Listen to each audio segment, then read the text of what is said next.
Welcome to हमारी academy official and my name is Abhram. कैसे आप सब, कैसे चल रही है आपकी प्रिपरेशन? जितने भी स्टूडेंट एनवीएस ऑडिट असिस्टेंट के स्टूडेंट हैं, जितने भी स्टूडेंट बिहार बिजली विभाग के स्टूडेंट हैं, आई होप आप सभी स्टूडेंट अपने एग्ज़ाम के प्रिपरेशन में लगे होंगे। क्योंकि एनवीएस वालों का तो एग्ज़ाम डेट आ गया है 15 मई 2025। अपना एग्ज़ाम डेट याद कर लीजिए। आपका एग्ज़ाम होना है, कंडक्ट होना है, एक शिफ्ट में एग्ज़ाम होगा और साल भर बाद ये एग्ज़ाम होने जा रहा है। बहुत समय मिला है तैयारी के लिए। और मेरे हिसाब से आप सभी स्टूडेंट जो लोग एनवीएस के क्लास देख रहे हैं, तैयारी तो छूटी गई होगी। क्योंकि लगातार जब एग्ज़ाम नहीं होता है तो कुछ दिन के लिए तो ब्रेक लग ही जाता है, आप किसी अदर वैकेंसी में लग जाते हैं। तो अभी भी नेट 1 महीने का समय है, 1 महीने से ज़्यादा है, तो डेली बेसिस पे अपना स्टडी करते रहिए, पढ़ते रहिए। बाकी जितने भी student BS PSCL junior accounts clerk के स्टूडेंट हैं बिहार बिजली विभाग के, आप लोगों का भी लगभग 1 साल हो गया है एग्ज़ाम का, और अभी तो आप लोग का अपडेट भी नहीं आया है। लेकिन मेरे हिसाब से मई में एग्ज़ाम हो सकता है, तो आप भी अपने एग्ज़ाम के प्रिपरेशन में लगे रहिए, मेहनत करते रहिए। आज की क्लास इंपॉर्टेंट है। फाइनेंशियल मैनेजमेंट आज से स्टार्ट होने जा रहा है। डेली मैं आपको 15 या 20 क्वेश्चन पर डे मैं आपको कराऊंगा। टारगेट यही है 10 दिन के अंदर आपको 150 क्वेश्चन, 150 प्लस क्वेश्चन आप सभी को मैं फाइनेंशियल मैनेजमेंट से करा दूंगा। सब कवर हो जाएगा, अच्छी तैयारी आपकी हो जाएगी फाइनेंशियल मैनेजमेंट को लेकर। ठीक है, और भी कोशिश किया जाएगा ज़्यादा से ज़्यादा क्वेश्चन कराने के लिए। तो आप सभी स्टूडेंट डेली बेसिस पे क्लास अटेंड करते रहिए, पढ़ते रहिए। बाकी जितने भी स्टूडेंट इनको तैयारी करनी है एनवीएस के लिए या बिजली विभाग के लिए, आप सभी के लिए बैचेज और टेस्ट सीरीज लॉन्च हो गए हैं। ठीक है, बैचेज और टेस्ट सीरीज एनवीएस वालों के लिए भी और बिजली विभाग वालों के लिए भी सब कंटेंट आपको मिल जाएगा। बिजली विभाग वालों को अगर कोर्स ज्वाइन करना है तो कोर्स हमारी एकेडमी ऑफिशियल ऐप आपको डाउनलोड करना है। गूगल प्ले स्टोर पर आपको ये ऐप मिल जाएगा। ऐप को डाउनलोड करके रजिस्टर लॉगिन करके कोर्स वाले सेक्शन में जाएंगे। 1 साल से क्लासेस चल रही है, सभी कंटेंट आपको मिल जाएंगे, थियरी न्यूमेरिकल एमसीक्यू डिटेल में सारी क्लासेस हैं, कहीं नहीं जाना है, बस अच्छे से पढ़ डालिए। और प्लस मॉक टेस्ट भी लॉन्च कर दिया गया। अभी 45 है, ये आगे चल के 60 से 70 मॉक टेस्ट में कन्वर्ट हो जाएगा और मैं बढ़ा दूंगा। ठीक है, तो आप लोग मॉक टेस्ट भी लगाते रहिए। और एक 10,000 क्वेश्चन का ई बुक है जो टेस्ट सीरीज़ के साथ दिया जा रहा है, वो निःशुल्क है आपका। एनवीएस वालों के लिए मॉक टेस्ट लॉन्च हो गया। मॉक टेस्ट ज्वाइन करके आप लगा सकते हैं, अपनी तैयारी अच्छी कर सकते हैं। 40 मॉक टेस्ट है और बहुत ही इंपॉर्टेंट मॉक टेस्ट है। अगर आपको थियरी पढ़ना है तो ईएमआरएस का बैच चल रहा था लास्ट ईयर में, वो बैच आप ज्वाइन कर लीजिए, क्योंकि उसका सिलेबस इसका सिलेबस कॉपी पेस्ट है, तो वहाँ से आपका थियरी पोर्शन आपका पूरा कवर हो जाएगा। ठीक है, ऐप डाउनलोड कर लीजिए, हमारी एकेडमी ऑफिशियल ऐप, वहाँ से आप इसे ज्वाइन कर सकते हैं। चलिए आज की क्लास हम यहाँ पे स्टार्ट करते हैं। क्या है आज की क्लास और इम्पॉर्टेंट पहला क्वेश्चन है फाइनेंशियल मैनेजमेंट एमसीक्यूज क्वेश्चन, और ये इंपॉर्टेंट एमसीक्यूज क्वेश्चन है आपके, जो विगत वर्षों में आपके परीक्षाओं में पूछे गए प्रश्न है आपके। तो क्वेश्चन है कि what is the primary goals of financial management, मतलब वित्तीय प्रबंध का प्राथमिक लक्ष्य क्या है, ये पूछा जा रहा है। मतलब फाइनेंशियल मैनेजमेंट, फाइनेंस मतलब रुपए पैसे, वित्त, ठीक है, मैनेजमेंट मतलब मैनेज करना। तो यहाँ पे हम क्या सीखते हैं, फाइनेंस को कैसे मैनेज किया जाए। जो भी पैसा हम अपने बिजनेस में इन्वेस्ट कर रहे हैं, लगा रहे हैं, कहाँ से पैसा मैं ला रहा हूँ, ठीक है, कैपिटल स्ट्रक्चर क्या होना चाहिए हमारे बिजनेस के लिए, कितना इक्विटी के माध्यम से, कितना मुझे डेप्ट के माध्यम से रेशियो लेना चाहिए, यही सारी चीज़ें, मतलब फाइनेंस को मैनेज करना, सारा चीज़ हम सीखते हैं फाइनेंशियल मैनेजमेंट में। तो इसका प्राइमरी गोल्स क्या होता है फाइनेंशियल मैनेजमेंट का, प्रॉफिट मैक्सिमाइजेशन होता है या share holders wealth maximization, tax avoidance या रिस्क मैनेजमेंट। तो देखिए, वित्तीय प्रबंधन का जो प्राथमिक उद्देश्य जो होता है, प्राइमरी गोल्स जो आपका होता है, वो शेयर होल्डर्स की वेल्थ को मैक्सिमाइजेशन करना। ठीक है, मतलब शेयर धारकों के धन को अधिक से अधिक बढ़ाना। अब शेयर धारक के धन को अधिक से अधिक बढ़ाना क्यों, क्योंकि जो शेयर होल्डर्स होते हैं ये कंपनी के मालिक होते हैं, ये अपना कंपनी में पैसा इन्वेस्ट करते हैं, कंपनी के शेयर खरीदते हैं। तो कंपनी की भी जिम्मेदारी बनती है कि ज़्यादा से ज़्यादा शेयर होल्डर्स के मतलब शेयर होल्डर्स को लाभ, मतलब कंपनी का जितना प्रॉफिट होता है उसमें से हिस्सा मिलता है इनको, तो इनको ज़्यादा से ज़्यादा इनको प्रॉफिट हो सके। ठीक है, तो शेयर होल्डर्स के वेल्थ को मैक्सिमाइजेशन करना, ये फाइनेंशियल मैनेजमेंट का प्राइमरी गोल्स है। ठीक है, सेकेंडरी या प्राइमरी दो तरीके के गोल्स होते हैं, तो ये आपका प्राइमरी गोल्स है। प्रॉफिट मैक्सिमाइजेशन, टैक्स अवॉइडेंस तो नहीं है भाई, आप सरकार से टैक्स बचा रहे हो, ठीक है, टैक्स में कटौती कर रहे हो, जाहिर सी बात है, तो उससे आपकी कंपनी का प्रॉफिट का हिस्सा ज़्यादा बचा रहेगा, तो ये कोई इंपॉर्टेंट मतलब एक प्राइमरी गोल्स नहीं है। यहाँ पे अगर हम डिटेल में बात कर लेते हैं तो वित्तीय प्रबंधन का जो प्राथमिक उद्देश्य है वो शेयर धारक की संपत्ति को क्या करना, मैक्सिमाइजेशन करना। इसको और डिटेल में अगर हम बात करेंगे तो शेयर धारक जो होते हैं ये कंपनी के मालिक होते हैं, कंपनी में ये पैसा अपना इन्वेस्ट करते हैं, और ताकि उन्हें निवेश पर अच्छा लाभ मिल सके, इस उद्देश्य से क्या करते हैं, वो अपना कंपनी में पैसा इन्वेस्ट करते हैं। हम भी लोग किसी न किसी कंपनी के शेयर वगैरह खरीद लेते हैं, जैसे आजकल शेयर मार्केट का ही ज़माना है, बड़े बड़े शहरों में आप देखते होंगे शेयर मार्केट में लोग पैसा इन्वेस्ट करते हैं, शेयर खरीद के रख लेते हैं, और जब भी शेयर की दाम बढ़ते हैं, मार्केट उछाल होता है, तो वहाँ पर वो लोग शेयर बेच देते हैं। ठीक है, तो ऐसे भी होता है। और एक तरीके से जैसे आप किसी कंपनी के बॉन्ड्स वगैरह खरीद रहे हैं, ठीक है, शेयर वगैरह खरीद रहे हैं, तो आपको एक हिस्सेदारी मिल जाती है। जितना कंपनी को फ़ायदा होगा उतना आपको भी फ़ायदा होगा। तो संपत्ति को अधिकतम करण करना मतलब वेल्थ मैक्सिमाइजेशन। इसका मतलब होता है कि कंपनी के शेयरों की कीमत को समय के साथ बढ़ना, ठीक है, कंपनी की शेयरों की कीमत समय के साथ बढ़ना, जिससे यह लाभ बढ़ाने और जोखिम को संभालने और कंपनी के प्रदर्शन को सुधारने से किया जा सकता है। भाई कंपनी के शेयर की कीमत कैसे बढ़ेगी? जब लाभ को बढ़ाया जाएगा, प्रॉफिट बढ़ाया जाएगा, कंपनी का बिजनेस अच्छा चलेगा, ठीक है, जोखिम को रिस्क लेना पड़ेगा और कंपनी के परफॉर्मेंस में भी सुधार लाना पड़ेगा। तो यही सारी चीज़ें हैं। जैसे आज एक शेयर की कीमत 100 रुपये है, मान लेते हैं 1 साल बाद इसी कंपनी के शेयर की कीमत 300 रुपये हो गई, तो वैल्यू बढ़ गई कि नहीं? कंपनी की शेयर की भी वैल्यू बढ़ गई। तो कंपनी का मूल्य बढ़ता है तो शेयर धारकों को भी क्या मिलता है? उच्च शेयर मूल्य मिलता है, हाई स्टॉक प्राइस मिलता है, एंड लाभांश से लाभ मिलता है, जिससे उनकी संपत्तियाँ क्या बढ़ती हैं? बढ़ती रहती हैं। समझ में आया? भाई ज़्यादा पैसा मिलेगा तो ज़्यादा ही उनकी प्रॉपर्टी बनेगी। इसके विपरीत लाभ अधिकतमकरण मतलब वेल्थ मैक्सिमाइजेशन, मतलब sorry profit maximization. Profit maximization क्या होता है? जो ऑप्शन के अकॉर्डिंग है, जैसे उसमें फर्स्ट ऑप्शन क्या दिया हुआ है, फर्स्ट ऑप्शन भी यहाँ पे दिया हुआ है, लाभ अधिकतमकरण मतलब प्रॉफिट मैक्सिमाइजेशन। तो देखिए प्रॉफिट मैक्सिमाइजेशन जो होता है ये शॉर्ट टर्म के लिए होता है, ठीक है, शॉर्ट टर्म लाभ बढ़ाने पर केंद्रित होता है, बिना यह देखे कि कंपनी के मूल्य और दीर्घकालिक मूल्य पर क्या प्रभाव पड़ सकते हैं। तो ये होता है। तो मेरे हिसाब से क्लियर हो गया होगा। और कर बचाव, भाई सरकार को अगर एक कंपनियां 100 करोड़ रुपया मान लेते हैं सरकार टैक्स, 100 करोड़ ज़्यादा हो जा रहा है, मान लेते हैं 1 करोड़ रुपया सरकार को कंपनियां टैक्स देती हैं। अब इसमें अगर कटौती किया जाए, कर बचाव किया जाए और फिर जाहिर सी बात है प्रॉफिट, इसका पैसा बच जाएगा, तो ये एक कोई प्राइमरी गोल्स नहीं है, ठीक है। तो कर बचाव और जोखिम प्रबंधन, वित्तीय प्रबंधन में ये महत्वपूर्ण होते हैं, लेकिन ये उपकरण होते हैं जो शेयर संपत्ति अधिकतमकरण मतलब वेल्थ मैक्सिमाइजेशन के उद्देश्य को प्राप्त करने के लिए उपयोग किए जाते हैं, ना कि स्वयं के प्रमुख उद्देश्य के लिए, ठीक है। तो ये आपका है। चलिए next question, which of the following not a part of working capital management? कौन सा इनमें से वर्किंग कैपिटल मैनेजमेंट का पार्ट्स नहीं है? वर्किंग कैपिटल क्या होता है? वर्किंग कैपिटल मतलब मेरा current assets C A, current assets minus current liability, इन दोनों का जो डिफरेंस होता है वो हमारा क्या होता है? वो हमारा वर्किंग कैपिटल होता है। वर्किंग कैपिटल मतलब जो हमारे जेब में पैसा है, हमारी कंपनी में जो पैसा है, जिससे हमारा डेली बेसिस पे जो बिजनेस का एक्टिविटी है, मतलब डेली बेसिस पे जो हमारा बिजनेस चल रहा है, ठीक है, वो हमारा होता है कैपिटल, वर्किंग कैपिटल, ठीक है। वर्किंग कैपिटल मतलब जो हमारे डेली बेसिस को बिजनेस को चलाने के लिए ज़रूरी होता है, तो वो हमारा वर्किंग कैपिटल हमारा होता है। तो वर्किंग कैपिटल मैनेजमेंट का कौन सा पार्ट्स नहीं है? तो पार्ट्स इसमें पूछा है नॉट, कौन सा नहीं है? Cash management, inventory management, long term डेप्ट मैनेजमेंट, रिसीवेबल मैनेजमेंट। तो वर्किंग कैपिटल मैनेजमेंट का पार्ट क्या नहीं है? आपका लॉन्ग टर्म डेप्ट मैनेजमेंट नहीं है। भाई लंबे समय के लिए अगर हम कोई पैसा बैंक से उधार ले रहे हैं, जैसे अगर मैं बिजनेस स्टार्ट करने जा रहा हूँ तो मैं बैंक से क्या कराऊंगा? लोन लूँगा, तो ये वर्किंग कैपिटल का पार्ट्स नहीं है। वर्किंग कैपिटल मतलब जो डेली बेसिस पे आप जो पैसे खर्च करते हैं अपने बिजनेस को चलाने के लिए और उसको मैनेज करने के लिए, तो वो आपका कैश मैनेजमेंट आएगा, इन्वेंट्री मैनेजमेंट आएगा और रिसीवेबल मैनेजमेंट आपका आएगा, आपका लॉन्ग टर्म डेप्ट मैनेजमेंट नहीं आएगा। तो C is the right answer of this question. Detail में बात करें तो जो वर्किंग कैपिटल मैनेजमेंट, इसका मतलब होता है कि कंपनी शॉर्ट टर्म एसेट्स और शॉर्ट टर्म लायबिलिटी इसको सही तरीके से वो मैनेज कर सके, जिससे भाई दोनों को मैनेज करे। करंट एसेट्स कंपनी के पास कितना है, करंट लायबिलिटी कितनी है, सही तरीके से मैनेज करे, जिससे कंपनी के पास क्या हो, अपनी रोज़मर्रा गतिविधियों के लिए कंपनी के पास पैसे हों, जिससे कंपनी चल सके। तो इसी में ही एक मैनेजमेंट है कैश मैनेजमेंट। भाई पैसे का हिसाब किताब रखना पड़ेगा, पैसा होगा तो कंपनी चलेगी, ठीक है। इसलिए नकदी प्रवाह को सही तरीके से प्रबंधित किया जाता है, मैनेज किया जाता है। तो ये वर्किंग कैपिटल का पार्ट्स होता है। इन्वेंट्री भी मैनेज करना पड़ेगा, अनावश्यक फिजूल खर्ची नहीं करना पड़ेगा इन्वेंट्री पे। जो चीज़ मार्केट में बिक नहीं रहा है उसको क्यों बेचेंगे, ठीक है। तो उन्हीं चीज़ों पे इन्वेंट्री पे पैसे खर्च किए जाए जो मार्केट में बिकने लायक है। तो इन्वेंट्री मैनेजमेंट जो है ये कार्यशील पूंजी प्रबंधन का हिस्सा होता है, और क्योंकि इसमें स्टॉक को सही से मैनेज किया जाता है। रिसीवेबल मैनेजमेंट भी वर्किंग कैपिटल मैनेजमेंट का पार्ट्स होता है। इसमें कंपनियों की प्राप्तियों का सही तरीके से क्या किया जाता है, प्रबंधन किया जाता है, मैनेज किया जाता है। जितनी कंपनियों को प्राप्तियां होती हैं, कहीं से भी कैश मिल रहा है, उसको मैनेज किया जाता है। लेकिन लॉन्ग टर्म डेप्ट मैनेजमेंट ये वर्किंग कैपिटल का पार्ट्स नहीं है, क्योंकि ये कंपनी के लॉन्ग टर्म फाइनेंशियल डिसीजन से जुड़ा रहता है।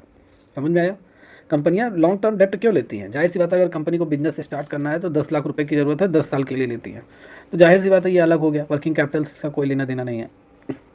नेक्स्ट क्वेश्चन है, what is the cost of डेप्ट ऑफ अ कंपनी?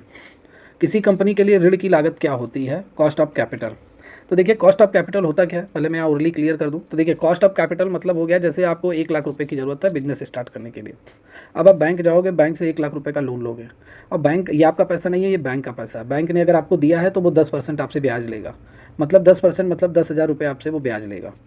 तो जाहिर सी बात है ये 10,000 क्या है, इस पूंजी को पाने के लिए आपको देना पड़ा है। तो ये 10,000 जो है यही इसकी लागत होगी इस पूंजी की, यही होगा इसका कॉस्ट ऑफ कैपिटल। या आप ही अगर बैंक को 1 लाख रुपया देते हो, बैंक को जमा कर देते हो ले जाकर, तो बैंक आपका पैसा आपके खाते में रखता है, मतलब अपने पास रखता नहीं है, इस पैसे को उठाकर किसी को लोन दे देता है, ठीक है, बिजनेस करता है इस पैसे से। तो एक तरीके से आप भी बैंक को पैसा दे रहे हो, कर्जदार है बैंक, तो बैंक भी आपको 9% 8% जो भी है, अभी तो कितना चल रहा है सेविंग अकाउंट पे, शायद 6 या 7% चार्ज चल रहा है, 3% चल रहा है, और 9% फिक्स डिपॉजिट पे चल रहा है, तो बैंक आपको भी ब्याज देगा। तो ये आपकी लागत हो गई, आपकी पूंजी की लागत हो गई, समझ में आया। तो यही होता है कॉस्ट ऑफ कैपिटल। क्या होना चाहिए इसका आंसर, वह राशि जो कंपनी करों में चुकाती है। भाई टैक्स का पैसा है तो हमें पे करना ही पड़ेगा, तो वो कॉस्ट ऑफ कैपिटल थोड़ी ना है। अगर हमारा टैक्स बन रहा है, हम गवर्नमेंट को टैक्स पे कर रहे हैं, तो वो देना पड़ेगा, वो कंपलसरी है, चाहे आप पैसा उधार लो या ना लो, वो देना पड़ेगा, ठीक है। वह ब्याज दर जो कंपनी धन को उधार लेने के लिए चुकानी होती है, ये सही है। मतलब एक ऐसा इंटरेस्ट रेट कंपनी का जो कंपनी को बोरो फंड्स, जितना कंपनी ने पैसा उधार लिया है उस पर उस इंटरेस्ट रेट को पे करना पड़ेगा कंपनी को, ठीक है, उतना ब्याज दर देना पड़ेगा। तो ये होती है ऋण की लागत। मेरे हिसाब से क्लियर हो गया होगा, ठीक है। और शेयर धारकों को तो लाभांश में राशि देनी पड़ेगी, तो ये भी आपका नहीं होगा, क्यों, क्योंकि शेयर होल्डर्स ने पैसा इन्वेस्ट किया है, तो ये तो कंपलसरी खर्चा है आपका, ये तो आपको पे करना ही करना है, इन्हीं का ही पैसा है। कंपनी की बैलेंस शीट पर ऋण की कुल राशि, तो कुल ऋण की राशि, कंपनी ने जो लोन लिया हुआ है, तो लोन का पैसा थोड़ी ना कॉस्ट ऑफ कैपिटल होगा, वो तो डेप्ट है, ठीक है। तो वह ब्याज दर जो कंपनी धन को उधार लेने के लिए चुकानी पड़ती है। आइए थोड़ा सा यहाँ डिटेल में बात कर लेते हैं। कॉस्ट ऑफ डेप्ट का मतलब होता है वह ब्याज दर जो कंपनी अपने उधारी के पैसे पर चुकानी पड़ती है। जब कोई कंपनी पैसे उधार लेती है, मतलब बैंक से, या कंपनी अपना बॉन्ड्स बेचती है मार्केट में, बॉन्ड्स बेचकर भी पैसा कमाती है कंपनी, तो कंपनियां पैसा जब पा जाती हैं तो उस पैसे पे ब्याज कंपनी को देना पड़ता है, और वही जो ब्याज का पैसा होता है वही ऋण की लागत होती है। टैक्स का लोन से कोई लेना देना नहीं है, यह कंपनी के टैक्स की बात है, जैसा मैंने कहा ऑप्शन है, ठीक है। और थर्ड ऑप्शन आपका था डिविडेंड, जो शेयर होल्डर्स को दिया जाता है, तो ये तो कंपनी के शेयर से संबंधित है, उधारी से कोई इसका लेना देना नहीं है। और जो फोर्थ वाला ऑप्शन था जो मैंने कहा कि नहीं ये गलत है, तो देखिए टोटल डेप्ट जो होता है ये कंपनी की कुल उधारी होती है, ये ऋण की लागत थोड़ी ना है, ठीक है। ऋण की लागत का मतलब ब्याज का पैसा, ओके। तो फाइनली ब्याज दर कंपनी को उधारी के लिए चुकानी पड़ती है, वही कंपनी की क्या होती है, ऋण की लागत होती है। चलिए next question, what does the term cost structure refers to, ठीक है। पूंजी संरचना शब्द का क्या अर्थ होता है। तो पूंजी संरचना सबसे पहले होता क्या है, इसको भी जरा हम बात कर लेते हैं। पूंजी संरचना, जैसे आपको मान लेते हैं कि 5 लाख की ज़रूरत आपको पड़ गई, आप बिजनेस कर रहे हैं, ठीक है। तो आपने एक कंपनी खड़ी की और कंपनी में आपको 5 लाख रुपये इकट्ठा करना है, आपको 5 लाख की ज़रूरत है। तो या तो आप जाओगे 2.5 लाख रुपया बैंक से लोगे, और 2.5 लाख रुपया आप क्या करोगे, इक्विटी शेयर अपना शेयर बेचोगे अपने कंपनी का, ठीक है। और दोनों में रिस्क है, बैंक वाले में ज़्यादा रिस्क है, इसमें रेट ऑफ इंटरेस्ट तो पे करना ही करना है, और यहाँ पे जब फ़ायदा होगा तब शेयर होल्डर्स को क्या देना पड़ेगा, शेयर धारकों को, जो भी कंपनी का शेयर खरीदेंगे उनको लाभ में हिस्सा देना पड़ेगा, जितना लाभ होगा उतना देना पड़ेगा, ठीक है। तो उस हिसाब से तो रिस्क तो इसमें ज़्यादा होता है। तो मतलब पूंजी को इस अनुपात में बनाए रखना, ठीक है, इस तरीके से पूंजी को इकट्ठा करना कि रिस्क कवर भी दोनों में इक्वल ही हो, ज़्यादा रिस्क ना हो, ठीक है। और वही है, ठीक है। तो यहाँ पे आपका है कि द मिक्स ऑफ कंपनीज डेप्ट एंड इक्विटी फाइनेंसिंग, मतलब कंपनी के ऋण और इक्विटी वित्त पोषण का मिश्रण, दोनों का जो मिक्सचर होता है वही आपका क्या होता है, कैपिटल स्ट्रक्चर। एक तरीके से हम कह सकते हैं कैपिटल स्ट्रक्चर में आपका डेप्ट का पैसा भी होता है और शेयर का भी पैसा होता है, जो शेयर के माध्यम से कंपनियां बॉन्ड से शेयर बेचकर इकट्ठा करती है। तो इक्विटी शेयर और डेप्ट, इन दोनों का जो मिक्सचर होता है वो कैपिटल स्ट्रक्चर होता है। A is the right answer of this question, ठीक है। या कंपनी को आवश्यक कुल पूंजी की राशि, भाई कुल पूंजी की राशि थोड़ी ना होगा, कंपनी द्वारा जारी किए गए शेयरों की संख्या, कंपनी शेयर बेच के पैसा इकट्ठा कर रही है, तो ये कैपिटल स्ट्रक्चर नहीं होगा। कैपिटल स्ट्रक्चर में दोनों रहना चाहिए। और कंपनी की जो संपत्ति है, प्रॉपर्टी है, उसका मार्केट वैल्यू, ये भी नहीं है आपका। तो यहाँ पे डिटेल में हम बात कर लेते हैं। वैसे ये आंसर सही है।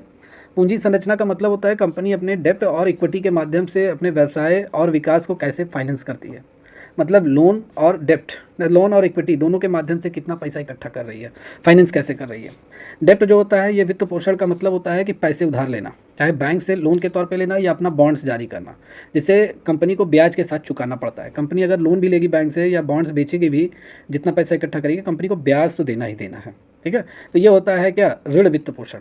और इक्विटी वित्त पोषण का मतलब, इक्विटी फाइनेंसिंग का मतलब क्या होता है कि पैसे जुटाना, कंपनी अपने शेयर बेचकर इन्वेस्टर्स को पैसा इकट्ठा करती है, तो मतलब कंपनी का जब लाभ होगा तो जाहिर सी बात है डिविडेंड में कुछ प्रॉफिट की राशि देनी पड़ेगी, ठीक है। तो ये भी आपका हो गया। तो एक तरीके से हम कह दें कि कैपिटल स्ट्रक्चर जो होता है कंपनी के लिए सही ऋण और इक्विटी का मिश्रण तय करना बहुत महत्वपूर्ण होता है, क्योंकि यह कंपनी की वित्तीय स्थिति, पूंजी लागत और जोखिम को प्रभावित करता है।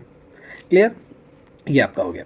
चलिए नेक्स्ट क्वेश्चन, नेक्स्ट क्वेश्चन की हम बात कर लें तो यहाँ पे है, which of the following financial statement shows the companies profitability over a period of time. मतलब निम्नलिखित में से कौन सा वित्तीय विवरण किसी समयावधि में कंपनी की प्रॉफिटेबिलिटी को बताता है, पूरे पीरियड मतलब वित्तीय विवरण जो है पूरे समयावधि में कंपनी की प्रॉफिटेबिलिटी को बताता है, कंपनी ने कितना प्रॉफिट कमाया है। तो ये हमें कैसे पता चलता है, ये हमें इनकम स्टेटमेंट से पता चलता है। इनकम स्टेटमेंट से ही हमें पता चलता है कि कंपनी ने कितना पैसा कमाया है, कितना अर्न किया है और कितना कंपनी ने एक्सपेंस किया है, खर्च किया है। ये हमें इनकम स्टेटमेंट से पता चलता है। तो A B is the right answer of this question. Okay, या इनकम स्टेटमेंट से हमें कंपनी के लाभ और हानि का विवरण स्टेटमेंट पता चलता है। कंपनी को मतलब प्रॉफिटेबिलिटी एक निश्चित पीरियड के दौरान कितना लाभ हुआ है, कंपनी ने कितना कमाया है, कितना खर्च किया है, कितना प्रॉफिट हुआ है, कितना लॉस हुआ है, ये सब इनकम स्टेटमेंट बता देता है। तो ये जो स्टेटमेंट होता है ये कंपनी की उस समय अवधि में लाभ कमाया या नुकसान उठाया, ये दोनों में बताता है। अदर ऑप्शन की अगर हम बात कर ले तो यहाँ पे बैलेंस शीट है। तो बैलेंस शीट से हमारे एक कंपनी का एक फिक्स पीरियड मतलब एक पूरे 1 ईयर में 1 जनवरी से लेकर 31 दिसंबर तक कंपनी की फाइनेंशियल कंडीशन कैसी है ये बताता है। कंपनी के पास कितना क्या है, मतलब कंपनी के पास एसेट्स कितना है, लायबिलिटीज़ कितनी है, शेयर होल्डर्स की इक्विटी कितनी है, ये बताता है आपका बैलेंस शीट। तो ये आंसर आपका होगा नहीं, ठीक है। और कैश फ्लो मतलब कैश फ्लो की अगर हम बात कर ले तो कैश फ्लो क्या, कितना कंपनी में पैसा आ रहा है प्लस कितना कंपनी से पैसा जा रहा है, मतलब कैश इनफ्लो कैश आउटफ्लो, ये हमारा कैश स्टेटमेंट हमारा बताता है, ठीक है।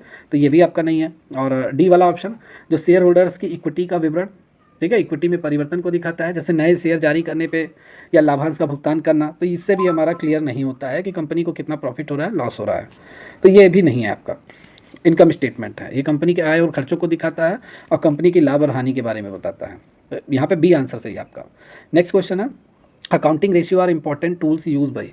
अकाउंटिंग रेशियो इंपॉर्टेंट टूल होता है, महत्वपूर्ण उपकरण है जो किसके द्वारा उपयोग किया जाता है। तो ये मैनेजर्स के द्वारा, रिसर्चर्स के द्वारा, इन्वेस्टर्स के द्वारा या ऑल ऑफ द अबव। तो अकाउंटिंग रेशियो जो होता है ये सभी के द्वारा यूज़ किया जाता है, ठीक है। मैनेजर के द्वारा भी यूज़ किया जाता है, रिसर्चर्स के द्वारा और इन्वेस्टर्स के द्वारा। तो यहाँ पे डी आंसर आपका सही है, ठीक है। अब आइए यहाँ पे बात कर लेते हैं अकाउंटिंग रेशियो होता क्या है। तो देखिए अकाउंटिंग रेशियो क्या होता है। अकाउंटिंग रेशियो से अगर मैनेजर यूज कर रहा है तो manager use accounting ratio two evaluate how well the company is performing. Accounting ratio से मैनेजर को ये पता चलता है कि कंपनी कितना अच्छा प्रदर्शन कर रही है, ठीक है। और मैनेजर्स क्या करता है, use this information make decision about managing resources, improving efficiency and achieving business goals. और मैनेजर क्या करता है, इन सभी आंकड़ों का मतलब बिजनेस कैसा चल रहा है, कंपनी कैसी चल रही है, सारा डेटा कलेक्ट करके अकाउंटिंग रेशियो से वो जितने भी संसाधन है, रिसोर्सेज हैं कंपनी के पास, उसको सही तरीके से वो मैनेज करता है, कार्य क्षमता में सुधार लाता है और व्यावसायिक लक्ष्यों की प्राप्ति करने के लिए डिसीजन लेता है, ठीक है, अकाउंटिंग रेशियो से। तो समझ में आया अकाउंटिंग रेशियो क्या होता है। रिसर्चर्स भी करते हैं, रिसर्चर्स अकाउंटिंग रेशियो का एनालिसिस करते हैं और एनालिसिस इसलिए करते हैं ताकि वे कंपनी की वित्तीय स्थिति और इन उद्योगों के रुझान और विभिन्न कंपनियों की वो तुलना कर सकें, शोध कर सकें। सीधा साइज बात है, रिसर्चर्स मतलब रिसर्च करेगा, मतलब देखेगा कि कंपनी ए कैसा बिजनेस कर रही है, कंपनी बी, कंपनी सी, तीनों के बीच में कंपैरिजन करेगा, तुलना करेगा और वे इस डेटा को अकादमिक उद्देश्य और बाजार विश्लेषण मार्केट एनालिसिस के लिए भी उपयोग करते हैं। इन्वेस्टर्स क्या करता है, इन्वेस्टर्स अकाउंटिंग रेशियो का उपयोग कंपनी की प्रॉफिटेबिलिटी और कंपनी की फाइनेंशियल स्टेबिलिटी का मूल्यांकन करने के लिए करते हैं। इससे उन्हें ये डिसीजन लेने में हेल्प होती है कि कंपनी के शेयर खरीदने चाहिए कि नहीं खरीदने चाहिए, तो अगर खरीद लिया है तो कब बेचा जाना चाहिए, या अगर नहीं अभी बेचना है बनाए रखना चाहिए, ये सारी जानकारियाँ मिलती हैं। ओके, तो सभी यूज़ करते हैं यहाँ पे। तो अकाउंटिंग रेशियो का उपयोग किसके द्वारा किया जाता है, अकाउंटिंग रेशियो का उपयोग, लेखांकन अनुपात का उपयोग सभी के द्वारा किया जाता है। D is the right answer of this question. Next question, net profit ratio signifies. Net profit ratio क्या हमें बताता है, क्या दर्शाता है। Operational profitability, liquidity position, long term solvency या प्रॉफिट फॉर लेंडर्स। तो देखिए नेट प्रॉफिट रेशियो इसका फॉर्मूला क्या होता है। नेट प्रॉफिट रेशियो, ठीक है, नेट प्रॉफिट रेशियो का फॉर्मूला आपका क्या होता है। नेट प्रॉफिट रेशियो ये होता है आपका net profit upon total sale या नेट सेल, ठीक है, इंटू 100, यही तो होता है। 100 अगर हम अभी हटा दें, ठीक है, तो आपका ये फार्मूला होता है। तो नेट प्रॉफिट रेशियो ये आपकी ऑपरेशनल प्रॉफिटेबिलिटी को बताता है। परिचालन मतलब बिजनेस को चलाने में, रन कराने में, बिजनेस चल रहा है तो कितना प्रॉफिट हो रहा है, तो ये बताता है। A is the right answer of this question. तो यहाँ डिटेल में अगर हम बात कर लें, नेट प्रॉफिट रेशियो बताता है कि कंपनी अपने संचालन से कितना लाभ कमा रही है, सभी खर्चों को, सभी टैक्सेस को और ब्याज का अगर हिसाब लगाया जाए, जहाँ से कंपनी ने पैसा उधार लिया था उन सबको ब्याज भी देना पड़ेगा। तो इन सबको करने के बाद कंपनी को अपने संचालन से, अपने बिजनेस को चलाने से अपने कंपनी को रन करने से कितना कंपनी प्रॉफिट कमा रही है, ठीक है। यही होता है क्या, ऑपरेशनल प्रॉफिटेबिलिटी। और यह कार्यात्मक लाभप्रदायता मतलब आपकी ऑपरेशनल प्रॉफिटेबिलिटी को बताता है, मीज़र करता है। नेट प्रॉफिट रेशियो समझ में आया आपको? या चलिए, ये मैं यहाँ पे बात नहीं करूँगा, आप सीधा नेक्स्ट क्वेश्चन चलते हैं और थोड़ी क्लासेस ऑन करते हैं फास्ट। देखिए, वर्किंग कैपिटल टर्नओवर, जो वर्किंग कैपिटल टर्नओवर है ये मीज़र करता है रिलेशनशिप, किसके बीच रिलेशनशिप को मेज़र करता है, वर्किंग कैपिटल और किसके साथ रिलेशनशिप को मेज़र करता है, ठीक है। तो वर्किंग कैपिटल जो होता है ये सेल्स, वर्किंग कैपिटल टर्नओवर ये वर्किंग कैपिटल और प्लस सेल्स के बीच के रिलेशनशिप को क्या करता है, मीज़र करता है, पता लगाता है। तो यहाँ से बी आंसर आपका सही है। आइए इसको हम यहाँ पे डिटेल में बात करते हैं, ऐसा क्यों है। तो देखिए, वर्किंग कैपिटल टर्नओवर रेशियो ये बताता है कि कंपनी अपने वर्किंग कैपिटल मतलब क्या, मतलब current assets minus current liability, इन दोनों का डिफरेंस होता है आपका वर्किंग कैपिटल। कंपनी के पास अगर 1 लाख रुपया है वर्किंग कैपिटल, तो कंपनी अपने इस पैसे को अगर बिजनेस में इन्वेस्ट कर रही है तो कितना सेल ला रही है कंपनी, कितना माल बेच ले रही है। तो इन्हीं दोनों के बीच के रिलेशनशिप को वर्किंग कैपिटल टर्नओवर क्या करता है, मीज़र करता है। मतलब कंपनी अपने वर्किंग कैपिटल मतलब वर्तमान संपत्ति, वर्तमान दायित्व, ठीक है, देनदारियों के बीच का उपयोग कितनी अच्छी तरीके से बिक्री उत्पन्न करने के लिए कर रही है। जैसे अगर हाई टर्नओवर रेशियो अगर आएगा तो ये बताता है कि कंपनी अपनी वर्किंग कैपिटल का प्रभावी तरीके से उपयोग करके अधिक सेल ला रही है, ठीक है, अधिक से अधिक बिक्री बढ़ा रही है। तो ये आपका होगा। और वर्किंग कैपिटल टर्नओवर किसी कंपनी का शुद्ध बिक्री या राजस्व के साथ कंपनी की कार्यशील पूंजी के संबंध को क्या करता है, मीज़र करता है, जो दर्शाता है कि कंपनी राजस्व उत्पन्न करने के लिए अपनी कार्यशील पूंजी का कितना कुशलता से उपयोग करती है। तो ये आपका हो गया। अदर ऑप्शन की अगर हम बात कर लें तो अदर ऑप्शन जैसे ये फिक्स एसेट्स है। फिक्स एसेट्स आप समझ ही रहे होंगे। फिक्स एसेट्स मतलब क्या, कंपनी अपने बिजनेस को बढ़ाने के लिए फिक्स एसेट्स पे भी पैसा खर्च करती है। तो ये तो वर्किंग कैपिटल से अलग हो गया। फिक्स एसेट्स मतलब लैंड, बिल्डिंग, मशीनरी, इन सब पे कंपनी पैसा खर्चा करती है, लंबे समय के लिए प्रॉफिट अर्न करती है। तो ये तो वर्किंग कैपिटल टर्नओवर से इसका कोई रिलेशन नहीं है। परचेज मतलब बिजनेस को चलाने के लिए माल खरीदना, परचेज करना, तो ये तो हमारा रेगुलर एक्सपेंसेस है भाई, बिजनेस करने के लिए ये लगा रहता है, तो ये भी आपका नहीं है, ठीक है। खरीदारी वह कुल राशि होती है जो एक कंपनी पुनः विक्रय या निर्माण करने के लिए सामान खरीदने पे खर्च करती है। और जबकि वर्किंग कैपिटल जो होता है इसका उपयोग हम खरीदारी को वित्त पोषित करने के लिए करते हैं, ठीक है।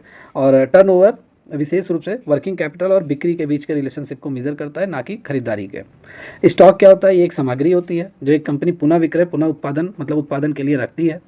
और जबकि स्टॉक वर्किंग कैपिटल का ये एक पार्ट्स होता है, ठीक है। वर्किंग कैपिटल टर्नओवर विशेष रूप से बिक्री पर ध्यान देती है, तो ये भी आपका नहीं होगा। चलिए next question. In a ratio analysis the capital employed refers to. Ratio analysis की अगर हम बात कर लें, अनुपात विश्लेषण में कैपिटल एम्प्लॉयड आपका क्या होता है, कैपिटल एम्प्लॉयड। तो कैपिटल एम्प्लॉयड मतलब क्या होता है, कैपिटल एम्प्लॉयड मतलब कितना पैसा हम लगा रहे हैं अपने बिजनेस में, ठीक है। कैपिटल एम्प्लॉयड पूंजी नियोजित।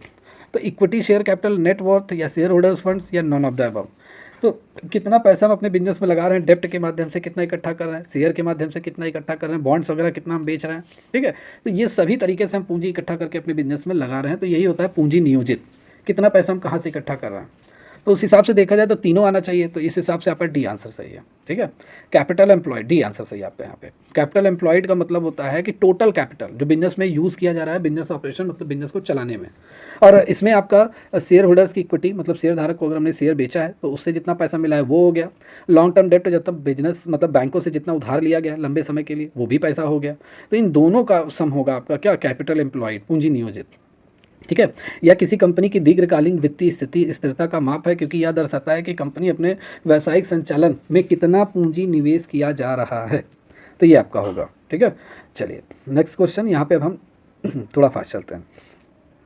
नेक्स्ट क्वेश्चन है dividend pay out ratio is. Dividend pay out ratio क्या है आपका, तो dividend pay out ratio DPR, इसका ये फार्मूला है। इसका फार्मूला क्या होता है, इसका फार्मूला होता है dividend per share upon earning per share.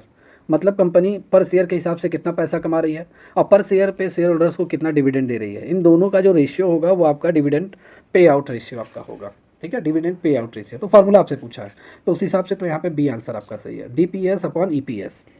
B is the right answer of this question, okay. Dividend pay out ratio मतलब डिविडेंड पर शेयर को अर्निंग पर शेयर से विभाजित करके निकाला जाता है, दोनों को डिवाइड करके। और ये रेशियो क्या बताता है, कंपनी अपनी कमाई का कितना हिस्सा अपने शेयर धारकों को लाभांश के रूप में क्या करती है, डिस्ट्रीब्यूट करती है। एक हाई रेशियो क्या शो करता है कि कंपनी अपने मुनाफे का एक बड़ा हिस्सा लाभांश के रूप में क्या करती है, वितरित करती है, मुनाफे का बड़ा हिस्सा, अगर हाई टर्नओवर रेशियो आता है, ओके। तो यहाँ पे बी आंसर सही है। चलिए next question, due Pont analysis deals with, due Pont विश्लेषण किससे संबंधित होता है? तो देखिए ये एक एनालिसिस है, ड्यू पॉइंट एनालिसिस ये क्या डील करता है? तो देखिए Du Pont analysis, analysis of current assets, analysis of profit या कैपिटल बजट्स या एनालिसिस ऑफ फिक्स एसेट्स। तो इसका जो राइट आंसर होगा वो option number B is the right answer of this question, analysis of profit. Du Pont विश्लेषण जो है ये लाभ का विश्लेषण करता है, एनालिसिस ऑफ प्रॉफिट उस पर विश्लेषण करता है कितना कंपनी को प्रॉफिट हुआ है, ठीक है, प्रॉफिट को मेजर करता है, सिंपल सी बात है। एक एनालिसिस है, बस आप ऐसे याद कर लीजिए, एक वित्तीय विश्लेषण टेक्निक है जो कंपनी के प्रॉफिटेबिलिटी, कंपनी की कितनी प्रॉफिट हो रही है और कंपनी का परफॉर्मेंस कैसा है, इन दोनों को मेजर करने के लिए इस एनालिसिस टेक्निक का यूज़ किया जाता है। और यह मुख्य रूप से रिटर्न ऑन इक्विटी को समझने के लिए इस्तेमाल किया जाता है। जैसे नेट प्रॉफिट मार्जिन लाभ प्रॉफिटेबिलिटी को मेजर करता है, एसेट टर्नओवर मतलब एसेट्स का उपयोग करके कितना हम बिक्री बना रहे हैं, कितना माल सेल कर रहे हैं, और इक्विटी मल्टीप्लायर मतलब कंपनी की वित्तीय संरचना को दर्शाता है। तो यह विश्लेषण का उद्देश्य यह समझना होता है कंपनी अपने लाभ और पूंजी को किस तरीके से उपयोग कर रही है, करती है। ये आपका हो गया, समझ में आया? चलिए अब यहाँ पे हम थोड़ा सा और भी नेक्स्ट क्वेश्चन देखते हैं। इन net profit the denominator is, in net profit ratio the denominator is. देखिए यहाँ पे कह रहा है नेट प्रॉफिट रेशियो, ये बोल रहा है कि इसका फार्मूला पूछा जा रहा है नेट प्रॉफिट रेशियो का। और इसमें नेट प्रॉफिट रेशियो का फार्मूला क्या होता है? नेट प्रॉफिट, ठीक है, अपॉन सेल, सेल मतलब नेट सेल, नेट सेल मतलब कुल शुद्ध लाभ, शुद्ध विक्रय, सॉरी शुद्ध बिक्री, और 100 से मल्टीप्लाई, ये फार्मूला होता है आपका क्या? नेट प्रॉफिट रेशियो का। तो फार्मूला आपसे पूछा जा रहा है और कह रहा है कि डिनोमिनेटर में क्या होगा नेट प्रॉफिट रेशियो में। डिनोमिनेटर मतलब नीचे वाला और न्यूमरेटर मतलब ऊपर वाला आपका होता है। तो डिनोमिनेटर नेट सेल है, तो यहाँ पे तो बी आंसर आपका सही है, ठीक है। फार्मूला पूछा है, नेट सेल आपका यहाँ पे राइट आंसर होगा। नेट प्रॉफिट रेशियो में जो डिनोमिनेटर होता है वो आपका नेट सेल आपका होता है, तो बी आंसर आपका सही है। ये फार्मूला आप लिख लीजिए, net profit ratio is equal to net profit upon net sale into 100। Net profit क्या बताता है? नेट प्रॉफिट आपका बताता है कि this is the profit of company after deducting all expenses taxes and interest. ये एक ऐसा प्रॉफिट है कंपनी का जो कंपनी ने अपने सभी खर्चों, करों और ब्याज को भुगतान करने के बाद इकट्ठा किया है। और नेट सेल मतलब ये टोटल सेल्स बताता है, रेवेन्यू बताता है कंपनी का, जो कंपनी ने डिडक्ट किया है, जितना भी रिटर्न है, अलाउंसेस है, डिस्काउंट, इन सबको लेस करने के बाद टोटल सेल आपका आता है। जितना माल वापस हुआ है, रिटर्न हुआ है, अलाउंसेस भत्ते दिए गए हैं, ठीक है, डिस्काउंट, ये सारी चीज़ें। चलिए नेक्स्ट क्वेश्चन अब हम यहाँ पे बात कर लेते हैं। नेक्स्ट क्वेश्चन है, मे बी ये 12th नंबर का क्वेश्चन है। या inventory turn over measures the relationship of inventory with, मतलब कह रहा है कि inventory turn over measure, inventory turnover क्या मीज़र करता है? इन्वेंट्री और किसके बीच रिलेशनशिप को मीज़र करता है? तो इन्वेंट्री टर्नओवर जो होता है इन्वेंट्री और कॉस्ट ऑफ गुड्स सोल्ड, इनके बीच मतलब COGS कॉक्स, इसके बीच के रिलेशनशिप को मीज़र करता है क्या? इन्वेंट्री टर्नओवर, ठीक है, मतलब जितना माल बेचा गया है उसकी लागत टोटल कितनी है, ये इन्वेंट्री टर्नओवर मीज़र करता है। तो उस हिसाब से बी आंसर आपका यहाँ पे सही है। डिटेल में बात कर लें, डिटेल में तो फार्मूला सबसे पहले आप नोट कर लीजिए। फार्मूला देखिए सभी क्वेश्चन फार्मूला वाले बेस पे बहुत सारे क्वेश्चन एग्जाम में पूछे गए हैं। तो सबसे पहले यहाँ पे हम बात कर लें, इन्वेंट्री टर्नओवर रेशियो एक फाइनेंशियल रेशियो है और ये बताता है how efficiently a company manage inventory, company किस तरीके से अच्छी तरीके से अपने इन्वेंट्री को मैनेज कर रही है। और ये शो करता है कि how many times company inventory sold, कितनी बार कंपनी का इन्वेंट्री मतलब स्टॉक बेचा गया है एंड रिप्लेस किया गया है पूरे पीरियड में, पूरे एक साल में, ठीक है। और इट हैव डिटरमाइंड, और इससे ये पता चलता है कि कंपनी इज़ ओवर स्टॉकिंग या अंडर स्टॉकिंग इन्वेंट्री, कंपनी के पास ज़्यादा माल है या कम माल है, ठीक है, गोदाम में, तो ये पता चलता है। तो इसका फार्मूला यहाँ पे नोट कर लीजिए, inventory turnover is equal to cost of goods sold upon average inventory, ये आपका फार्मूला होगा। कॉस्ट ऑफ गुड्स सोल्ड मतलब कॉक्स, इसका मतलब होता है this is the direct cost of producing goods sold by the company, ये डायरेक्ट कॉस्ट होते हैं, ठीक है, जो कंपनी ने जितना माल बेचा है उसकी लागत यहाँ बताता है, ठीक है, जो उत्पादन किया है कंपनी ने उसकी कॉस्ट कितनी आ रही है। एवरेज इन्वेंट्री मतलब this is a average value of inventory during the period, तो ये आपका हो गया। तो मेरे हिसाब से क्लियर हो गया होगा आपका। या अदर ऑप्शन पे मैं यहाँ बात नहीं करने वाला, और यहाँ पे हम नेक्स्ट क्वेश्चन बात करते हैं।